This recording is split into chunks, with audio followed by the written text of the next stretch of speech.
Now, two really significant things have happened to the FK8 Honda Civic Type R of late.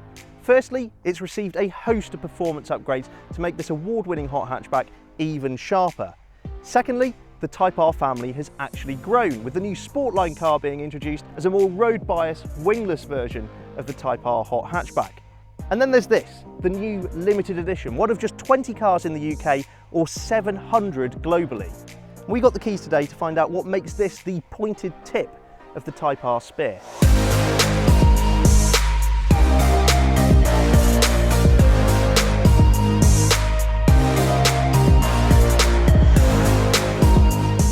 This limited edition car is as visually arresting as the Type R ever has been, with that really aggressive splitter, various ducts and channels to scoop and manipulate air to the car's will. You'll also find the obligatory red trimmed skirting to help maintain the airflow down the side of the car, aggressive rear diffuser with triple tailpipe, and of course that huge bowed rear wing at the rear. Now this whole package isn't just for show, it generates real downforce, and by that I mean not just enough to cancel out the car's own lift at speed, I mean it generates actual downforce, which is something that a lot of hot hatchbacks don't actually do. Limited edition cars can be picked out from lesser models via their unique sunlight yellow paint, contrasting roof and door mirrors, forged lightweight 20-inch BBS alloy wheels, of which are wrapped in sticky Michelin Sport Cup 2 tyres. The interior retains much of the architecture of the regular cars, with a tiered dashboard and carbon fibre inlays. It retains those excellent body-hugging Type R Alcantara seats, with ample bolstering suggesting this car is begging for some track use. But there is a fresh steering wheel upholstered in Alcantara. Technology is conspicuous by its absence, with the touchscreen infotainment system being totally missing, along with much of the car's sound deadening. This crash diet, in combination with those forged alloy wheels, results in a 47 kilogram weight saving.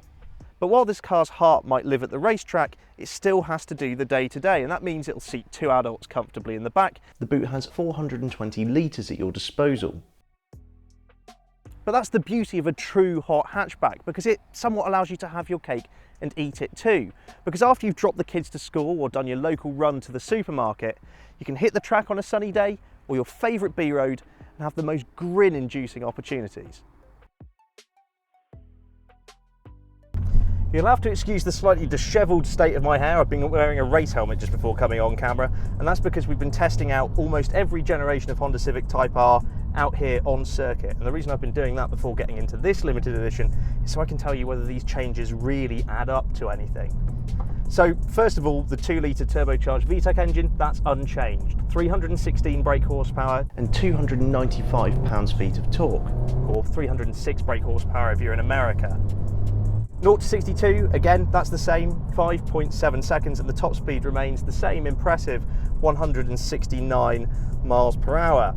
Now, the key changes under the skin with this car are to be found in the suspension setup, those sticky cup tyres, and the 47 kilos of weight that's been shifted, 2.5 kilos of which on each corner from those new BBS forged alloy wheels. And I have to say, the change was immediately apparent when I became very aware there was a sharp corner approaching. Hitting those big 350mm cross-drilled ventilated disc brakes delivered a much more immediate response than I was first expecting. That's partly because the brakes have been made more resilient in the facelifted car, but also there's less weight in this car to stop, so you can actually brake later out on circuit. Next, initial turn-in, just as responsive as I was expecting, but the stickiness, the lateral grip those cup tyres give you is night and day over the Continentals that you could used to have on this car. It really is impressive, and the result is far greater cornering speed in this car. Lack of weight also boosts agility. Of course, being front-wheel drive and very powerful, there's still a nibble of torque steer. But thanks to that limited slip differential that's working hard up front, and of course the dual axis suspension that's unique to Honda, you find that actually it eradicates a hell of a lot of it, considering it's got 316 brake horsepower and it's dealing with lateral corners, patchy tarmac, and just getting that sheer grunt down onto the tarmac. It does a great job of translating the performance into forward momentum out of the corners as well. And something else I really love that's been applied across the whole Type R range is this new counterweighted gear lever. The previous one was a really nice snap, snick, and had that nice big silver ball bearing on top.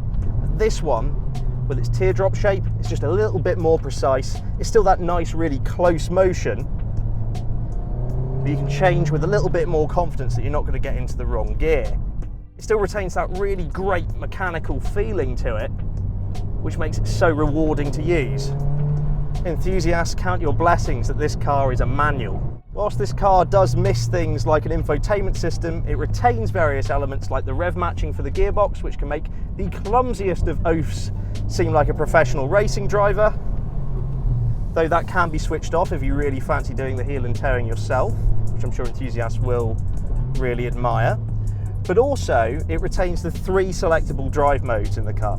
So the car starts up in Sport, which is the natural state for any Type R. It's alert, it's responsive, it gives you good steering weighting. But you can dial things back into comfort for more everyday use, where the dampers are a little bit softer, the steering's a bit lighter, and the throttle is not as aggressive whenever you're dawdling around Tesco's, for example.